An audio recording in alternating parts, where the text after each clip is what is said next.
Lo que comúnmente conocemos como tos de las perreras es la combinación de un virus y una bacteria, la Bordetella, que principalmente afecta a las vías respiratorias. Los principales síntomas que podemos observar en los perros afectados son básicamente una tos seca e improductiva que a veces se confunde con un atragantamiento. Esta tos puede ir seguida de algún vómito de babas. También podemos observar conjuntivitis o secreción nasal. Si no se trata a tiempo, puede derivar en problemas de abatimiento, falta de apetito, fiebre e incluso derivar en una bronquitis. Es una enfermedad muy frecuente y sumamente contagiosa, ya que se transmite por el aire, igual que nuestra gripe.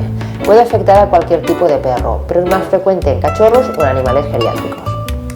El tratamiento de las tos de las perreras consiste básicamente en una tanda de antibióticos cuya duración depende de la gravedad del proceso. Suele acompañarse de un antiinflamatorio para evitar el dolor en la garganta. Asimismo, se aconseja no realizar ejercicio físico brusco ni tirar de la correa, ya que esto estimula la producción de tos. Para prevenir esta enfermedad contamos con una vacuna anual altamente efectiva. Asimismo, se aconseja no exponer a las mascotas a cambios de temperatura bruscos, corrientes de aire y secarlas muy bien siempre después de cada baño, así como no juntarlas con animales con tos. Siguiendo estos básicos consejos, podremos evitar que nuestras mascotas se contagien de tos de las perreras.